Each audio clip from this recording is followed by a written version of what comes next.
बिस्मिल्लाहिर्रहमानिर्रहीम। Programme knock and talk में खुशामदीद। एक बार फिर पाकिस्तान दहशत गर्दों के निशाने के ऊपर आने लगा। पेशावर के बाद अब कराची के अंदर भी दहशत गर्दाना हमले के बाद जो है एक तशवीश की लहर मुल्क भर के अंदर दौड़ गई है कि क्या हम आज से जो 10 से 12 साल पहले जो पाकिस्तान के हालात है जिसमें मुख्तलिफ जगहों पे दहशतगर्द जगहों को निशाना बना रहे थे, शहरियों को निशाना बना रहे थे, कानून नाफिज करने वाले इदारों को और उनके अहलकारों को निशाना बना रहे थे, क्या वही वक्त दोबारा पाकिस्तान में आता हुआ दिखाई दे रहा है? कल रात कराची के अंदर KPO कराची पुलिस ऑफिस के इमारत के अंदर जो दहशतगर्द का हमला हुआ, जिसके अंदर 3 दहशतगर्द इमारत के अंदर दाखिल हुए। उसके बाद उन्होंने अंधाधुंध फायरिंग शुरू की, जिसके बाद पुलिस की भारी नफरी, रेंजर्स और आर्मी की नफरी भी जो है वो मौके पे पहुंची और 4 घंटे के तवील ऑपरेशन के बाद 3 दहशतगर्दों को हलाक कर दिया गया और इमारत को क्लियर करार दिया। इसके बाद सवालात ये गर्दिश कर रहे हैं कि क्या ये सिक्योरिटी और जो एजेंसीज़ हैं उनकी फेलियर का नतीजा है कि दहशतगर्द कैसे कराची पुलिस ऑफिस की इमारत के अंदर घुस गए। एक ऐसी इमारत जिसके अंदर तमाम जो बड़े अफसरान हैं सिंध पुलिस के वो बैठते हैं और उसके अंदर दहशतगर्द आसानी के साथ घुस गए और उन्होंने अपनी कार्रवाई की। अफसोसनाक वाक़े के अंदर जो है 2 पुलिस एहलकार समेत 1 रेंजर एहलकार समेत जो है 4 अफराद जो है वो जाँ बहक हुए हैं। अब ये सूरत हाल है, इन्वेस्टिगेशन का सिलसिला जारी है। ये तयन किया जा रहा है कि दहशतगर्द जो है आया कि वो गाड़ी के ज़रिए इमारत तक पहुँचे या फिर वो जो KPO के पीछे की जो रिहाइश जो इलाका है वहाँ पे वो रिहाइश पजीर थे। इस सवालात के जवाबात तलाश करने के लिए जो है पुलिस की टीम और जो तहकीकाती इदारे हैं उनकी कार्रवाई जारी है, इन्वेस्टिगेशन का सिलसिला जारी है। आने वाले वक्त में पता चलेगा कि एग्जैक्टली जो है क्या सूरत हाल थी, किस तरीके से जो 3 दहशतगर्द थे वो इमारत तक पहुँचे, इमारत के अंदर दाखिल हुए और उसके बाद उन्होंने अपनी कार्रवाई की। कल जब ये वाक़या हुआ, वाक़े के बाद जो है शारा फैसल एक अहम शारा जो है 24 घंटे जो है वो आमदोरफ्त के लिए इस्तेमाल की जाती है, उसको बंद कर दिया गया, जिसकी वजह से शाम के औकात में खुसूसी तौर पे 4 से 5 बजे के वक्त जब लोग अपने दफातर को मुकम्मल करके अपने घरों की जानिब जाते हैं तो ज़्यादातर शारा फैसल का रुख करते हैं। उनको भी काफ़ी ज़्यादा मुश्किलात का सामना हुआ, जिसके बाद जो है काफ़ी ज़्यादा ट्रैफिक जाम भी देखा गया।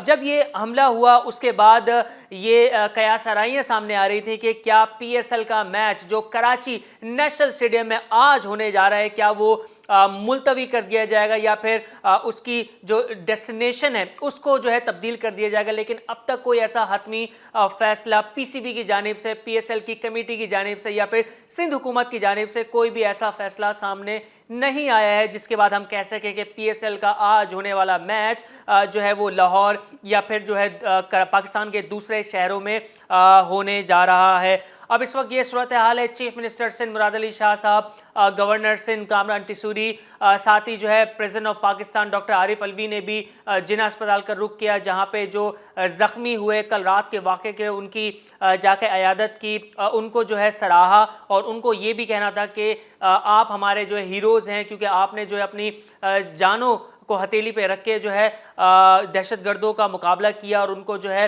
मौक़े वारदात पे जो है उनको ख़त्म किया।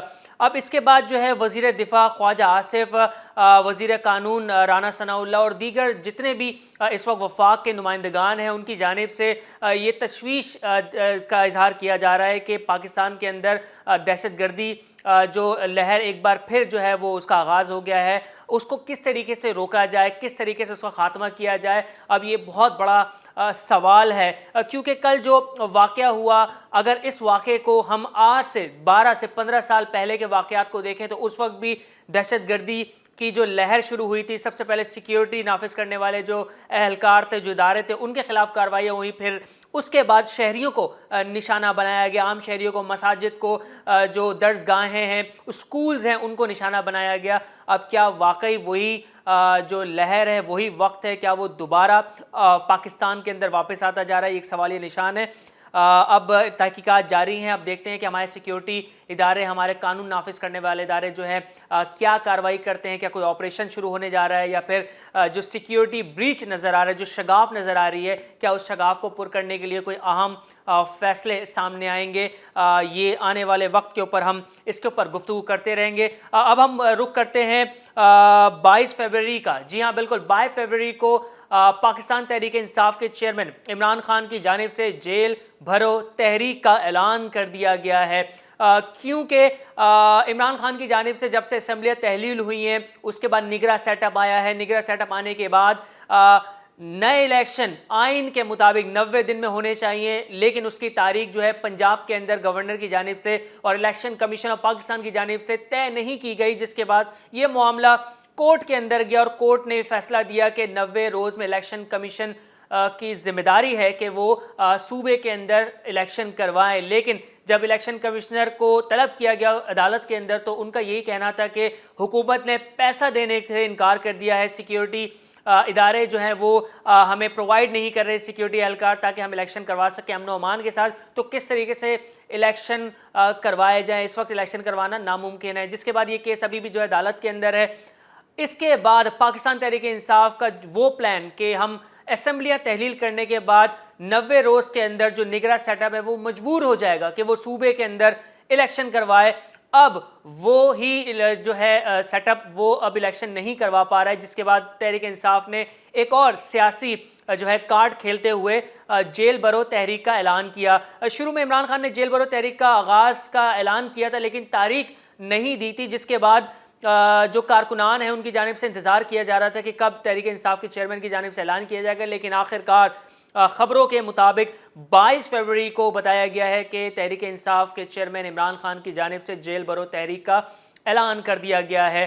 شیخ رشید کی ضمانت جو ہے وہ منظور ہو گئی ہے, فواد چودھری بھی ضمانت کے اوپر ہے. عمران خان کی جو ضمانت کی جو استدعا تھی وہ مسترد ہونے کے بعد اب یہ بھی خدشہ ظاہر کیا جا رہا ہے کہ عمران خان کو ممنوعہ فنڈنگ کیس کے اندر گرفتار کر لیا جائے گا. لیکن اس کے بعد بھی صورتحال یہ ہے کہ عمران خان جو ہیں ابھی بھی جو ہے ان کے خلاف کوئی ایسی ہم نے دیکھی نہیں کہ کارروائی کی گئی ہو سیکیورٹی اداروں کی جانب سے, پولیس کی جانب سے یا پھر جو ہے جو متعلقہ ادارے ہیں ان کی جانب سے.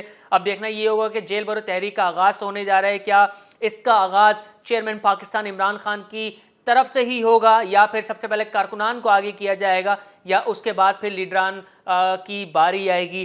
اب یہ اس وقت کی گراؤنڈ ریالٹی ہے. نون لیگ کی جانب سے بڑے فیصلے کر لیے گئے ہیں آئی ایم ایف کی قسط کو بحال کرنے کے لیے. جو آئی ایم ایف کے تمام شرائط تھے ان کو قبول کر لیا گیا ہے اور 170 ارب روپے کی ٹیکسیشن جو ہے چھوٹی بڑی تمام اشیاء کے اوپر لگا دی گئی ہے.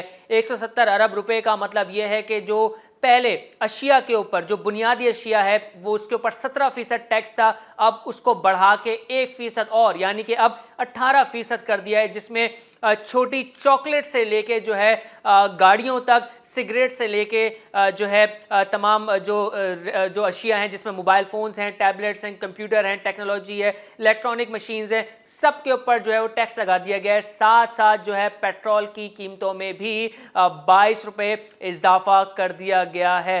اب ملک میں ایک نئی مہنگائی کی لہر دوڑ گئی ہے. پاکستان تحریک انصاف کی حکومت بھیجنے کے بعد حکومت کا یعنی کہ شہباز شریف صاحب کی, زرداری صاحب کی, مولانا فضل الرحمان صاحب کی جو یہ کولیٹڈ حکومت, ان کا یہ دعویٰ تھا کہ ہم ملک میں جو مہنگائی ہے عمران خان کے فیصلوں کی وجہ سے جو ہوئی ہے, آئی ایم ایف کے پروگرام کو بحال نہیں کر سکا, ہم آئی ایم ایف کے پروگرام کو بحال کر کے ملک میں اسٹیبلٹی لے کے آئیں گے. لیکن اس وقت یہ ہے کہ اکنامیکل اسٹیبلٹی جو ہے دور دور تک دکھائی نہیں دیتی ہے. اب حکومت جو ہے وہ ایک اور بڑے فیصلے کر چکی ہے. اب سوال یہ پیدا ہو رہا ہے کہ نون لیگ, پاکستان پیپلز پارٹی اور جے یو آئی, ان تینوں بڑی جماعتوں نے مل کے عمران خان کی حکومت کو گھر بیچ کے نو کانفیڈنس موشن سے اپنی حکومت قائم کی. لیکن وہ انہوں نے جو اس وقت وعدے کیے تھے عوام سے, ان وعدوں کو وہ پورا نہیں کر سکے.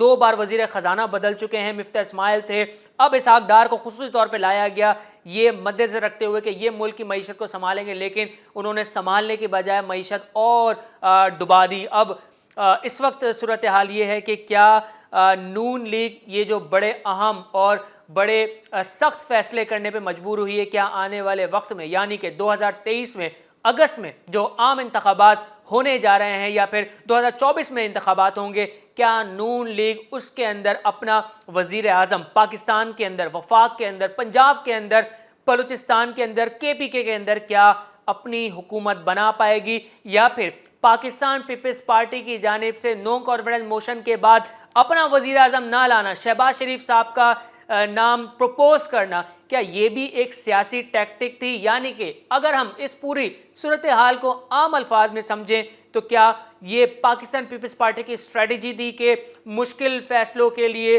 नून लीग का वजीर आज़म बना दिया जाए, तमाम वो बड़े फैसले करें और अवाम के अंदर जो उनका एक बयानिया था, जो एक भरोसा था, जो एक पसंद थी, जो एक सोच थी, वो सोच जो है वो डैमेज हो, नवाज शरीफ साहब वापस भी आ जाए, मरियम नवाज साहब कैंपेन भी चला दे, लेकिन आने वाले इंतखाबात में नून लीग को सियासी तौर पे जो है वो नुकसान हो, जिससे पाकिस्तान पीपल्स पार्टी को फ़ायदा हो। क्योंकि इस वक्त अगर हम स्क्रीन को देखें तो स्क्रीन के ऊपर पूरी जगह शहबाज शरीफ साहब की नून लीग अहम सख्त फैसले करते हुए दिखाई देती है, पाकिस्तान पीपल्स पार्टी कहीं पे भी नज़र नहीं आती। हाँ, जब कोई बड़े फैसले होते हैं, मुशावरत का सामना आता है, ऑल पार्टीज कॉन्फ्रेंस की बात आती है, तो तब जरदारी साहब को वज़ीर ख़ारजा बिलावल भुट्टो जरदारी और दीगर जो पाकिस्तान पीपल्स पार्टी के जो सीनियर रहनुमा हैं उनका नाम, उनके चेहरे स्क्रीन के ऊपर आते हैं। लेकिन जब IMF के हवाले से फैसले किए जाते हैं तो उसके अंदर हालांकि टेबल के ऊपर पाकिस्तान पीपल्स पार्टी के नुमाइंदगान बैठते तो हैं, लेकिन तमाम फैसले जो है नून लीग की जानिब से ही किए जाते हैं। अब ये सियासी शिकस्त नून लीग को होने जा रही है। अगर नून लीग को सियासी शिकस्त होती है, इनकी फैन फॉलोइंग डैमेज होती है, लोग इनके ऊपर आने वाले इंतखाबात में भरोसा ना रखते हुए वोट नहीं देते हैं, तो क्या पाकिस्तान तहरीक इंसाफ और पाकिस्तान पीपल्स पार्टी को इसका फ़ायदा होगा? और अगर Noon league out of the game हो जाती है तो क्या पाकिस्तान तहरीक इंसाफ और पाकिस्तान पीपल्स पार्टी मिल के 2023 या 2024 के अंदर आम इंतखाबात के बाद क्या अपनी हुकूमत बनाएंगे? ये एक बहुत बड़ा सवाल है जिसका जवाब हमारे आने वाले शोज़ के अंदर हम तलाश करते रहेंगे। तो अब तक ये सूरत हाल थी। अब सिक्योरिटी नाफिज करने वाले इदारों की जानिब से दहशतगर्दाना जो हमले हो रहे हैं उसकी मजम्मत भी हो रही है, तयन भी किया जा रहा है कि इसको किस तरीके से रोका जाए। बाकी जो है सियासी सूरत हाल हमने आपके सामने रखी। मईशत जो है वो 170 अरब रुपये का टैक्स जो है वो लागू कर दिया गया है। अब 170 अरब रुपए हासिल करने के लिए जो है छोटी बड़ी चीज़ों के ऊपर टैक्स लग गया है। ये था हमारा आज का कॉन्क्लूजन, ये थी हमारी आज की स्टोरी, ये थी हमारी खबरें आज की।